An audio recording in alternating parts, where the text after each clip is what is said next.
Hello, I am Dharmendra Pathak in front of you all to describe about video related to science and chemistry. Today in this video we discuss about structure of matter, or simply it is also known as about the structure of matter according to Dalton's theory. आजको यस भिडियोमा हामीले डाल्टनले दिएको atomic थ्योरीको बारेमा पढ्छौं, जसको अनुसार जुनसुकै matter पनि एकदम स्मलेस्ट सूक्ष्म कण मिलेर बनेको हुन्छ। त्यो कणलाई हामी के भन्छौं? परमाणु। र जसलाई हामी विस्तृत रूपमा डाल्टन्स एटमिक थ्योरी में पढ़छौं।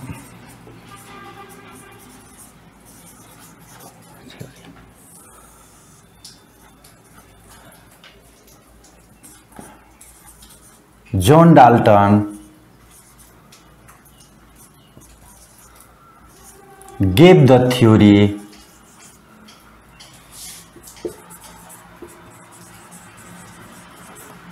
related to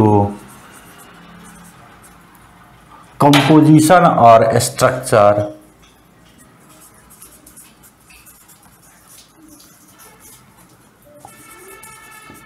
matter called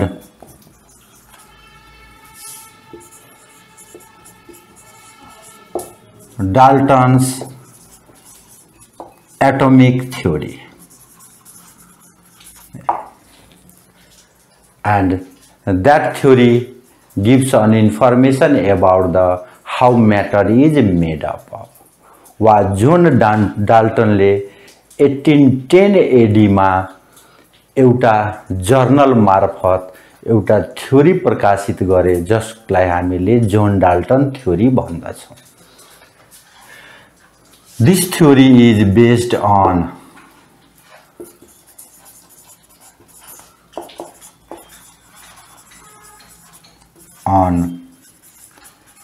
given postulates वा यसका विभिन्न यानी assumptionsहरु छ वा यो निम्न बुदाहरुमा आधारित छ। And here we write matter is made up of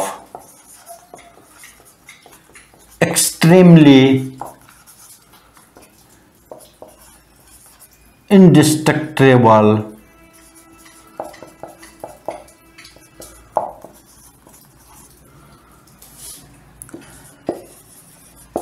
small particles called atom. Matter के बाट बनेको छ? एकदमै सूक्ष्म सानो कण जसलाई टुक्र्याउन मिल्दैन, त्यो सूक्ष्म कणलाई के भन्छौ? Atom. Second assumption is here atom can't be made and neither created, and also we can write nor destroyed, are neither created nor destroyed. ती एटम्सहरुलाई हामीले बनाउन पनि मिल्दैन र नष्ट पनि गर्न सक्दैनौं भन्नाले यो के हो? That is extremely small particle which can't be made and destroy, which is known as atoms, or smallest particles of matter that we can't made and destroy is called atoms. Other हेरौं, अर्को बुँदा रहेको छ atoms of same elements are identical in all respect भन्नाले एउटै elements को जुन एटमहरु छन् सबै उस्ता उस्तै हुन्छन्, नट डिफरेन्ट देन अदर। एउटा एलिमेन्ट को जति पनि एटम्स होला सबै उस्तै गुण भएको, उस्तै स्ट्रक्चर भएको होला। अर्को हेरौं, atoms of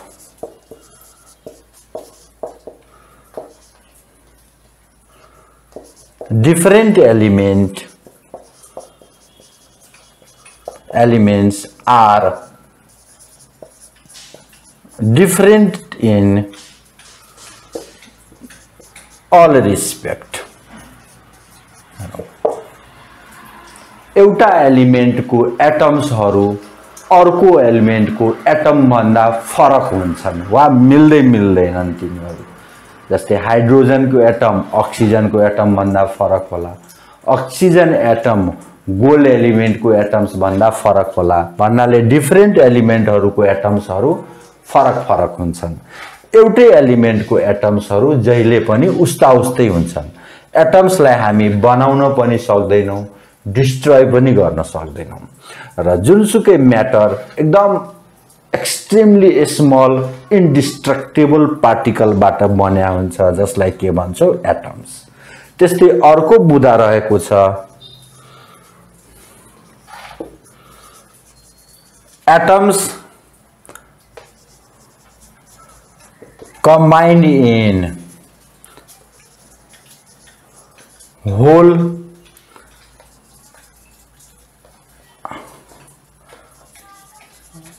number in a definite ratio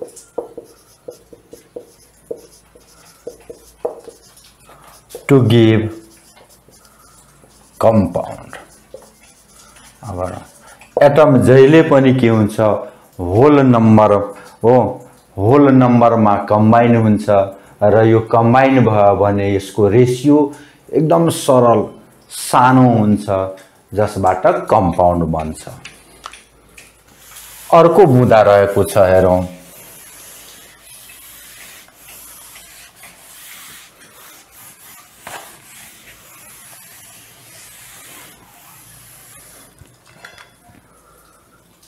शिक्षा compound having property due to the or a property according to the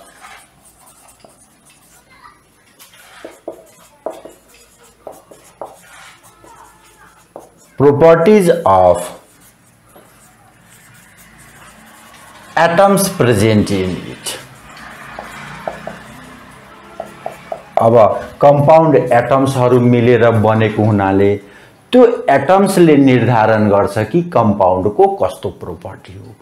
यो बुदाहरुले के देखायो भने जुनसुकै म्याटर के मिलेर बनेको हुन्, जुनसुकै म्याटरहरु एटम्सबाट बनेका हुन्छन्, ती एटम्सहरु हामीले बनाउन पनि सक्दैन, नयाँ एटम बनाउन सक्दैनौं हो। अर्को एउटै एलिमेन्ट को एटम्सहरु उस्ता उस्तै हुन्छन्, फरक फरक एलिमेन्ट का एटम्सहरु फरक फरक हुन्छन्। Atoms always combine in whole number in a definite ratio, कुनै निश्चित अनुपातमा कम्बाइन हुन्छ र कम्पाउन्ड बनाउँछ र कंपाउंड को प्रोपर्टीज केमा भर पर्छ, त्यसमा भएको एटम्समा भर पर्छ वा जुन एलिमेन्ट्स मिलेर कंपाउंड बनेको छ त्यसमा भर पर्छ। अब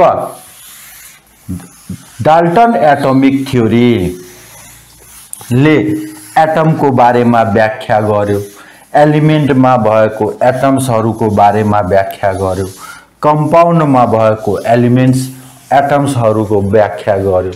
तर मोडर्न कन्सेप्ट मा थुप्रै त्रुटिहरु देखियो जसले गर्दाखेरि डाल्टन एटॉमिक थ्योरी मा केही मोडिफिकेसन गर्ने आवश्यकता देखियो। यसको पोस्टुलेट्सहरुलाई केही मोडिफाई गरेर नयाँ आधुनिक ढंगले व्याख्या गर्यो जसलाई हामी के भन्छौं मोडिफिकेसन इन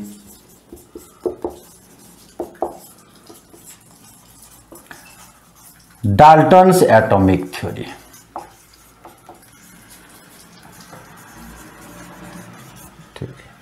अब के मोडिफिकेशन्सहरु गरियो हेरौं। At first point, what we discussed that atoms are indestructible, but due to nuclear reaction or it causes that atoms can't be changed into other atom. One atom can't be changed into another atom, and here atoms are no more indestructible.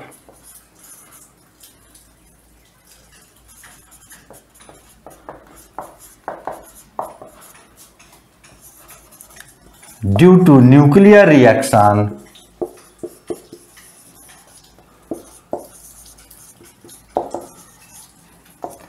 it can be destroyed, or radioactivity causes atoms get destroyed. Other is here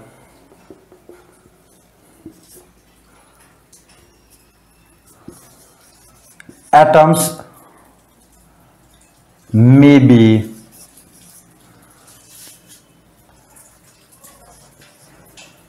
one atoms may be changed into another. One atoms of element may be changed into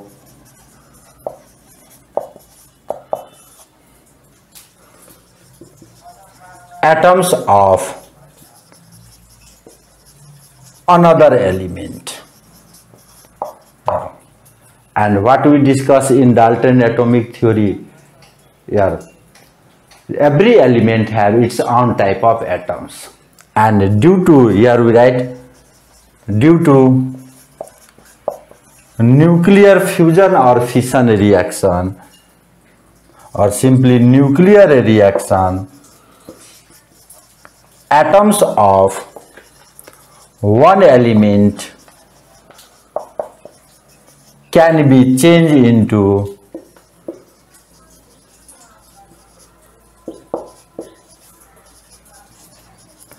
atoms of another element. As like in nuclear fusion reaction, hydrogen atom gets changed into helium. Uranium splitted into krypton, barium, that is called by nuclear fission reaction. वा nuclear fission र fusion reaction ले एउटा element को atom लाई अर्को element को atom मा परिवर्तन गर्न सक्छ. Third is here atoms of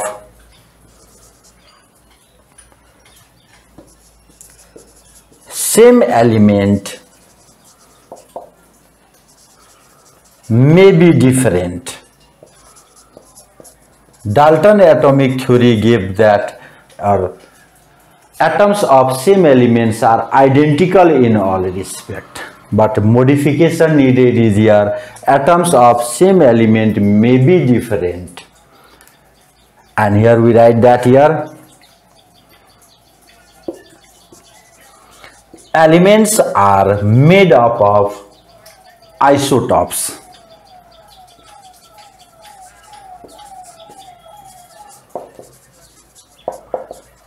Various isotopes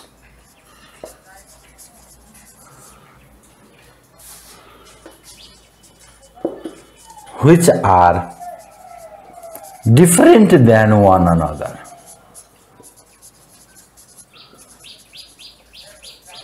हेरौं एउटै एलिमेंट का थुप्रै आइसोटप्सहरु हुन्छन्.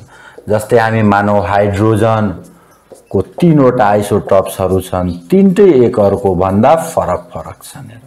यसले के देखायो एउटै एलिमेंट को एटम्सहरु पनि फरक फरक हुन सक्छ. र अर्को मोडिफिकेसन हामी हेर्छौं जहिले पनि फरक फरक एलिमेंट का एटम्स पनि के हुन सक्छ एउटै हुन सक्छ. Atoms of different element may be identical. फरक एलिमेंट्स का एटम पनि एउटै हुन सक्छन्. As for example here, argon 18 argon 40 and 20 calcium 40. हेरौँ, यो दुईटामा थुप्रै प्रोपर्टिजहरु मिल्दो भयो, मास मिल्यो. अनि योले के देखायो? फरक एटम्स, फरक एलिमेंट का एटम्स पनि एकै नासको हुन सक्छन्. And other we found that here atoms always combine in whole number. Listen here, that whole number or composition is always in simple ratio. And another modification here, in the compound, the combination of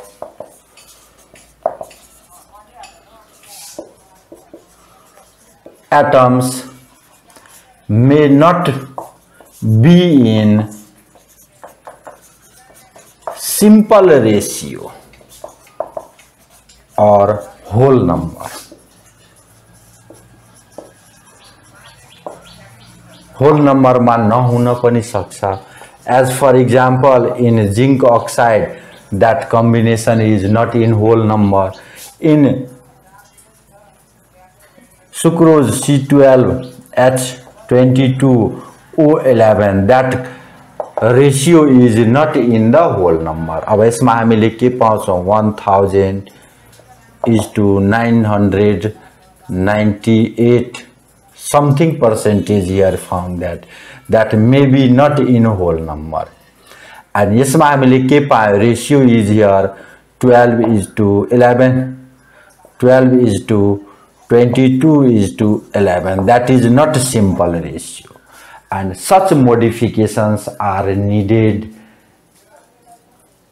in Dalton atomic theory in modern concept. यस्तै हाम्रो च्यानललाई subscribe गर्नु होला, भिडियोहरु हेर्नु होला. अर्को next भिडियोमा हामी chemical combination, law of stoichiometry का डिफरेंट लजहरु, त्योसँग सम्बन्धित न्यूमेरिकल प्रब्लम्सहरु लिएर फेरि उपस्थित हुन्छौं.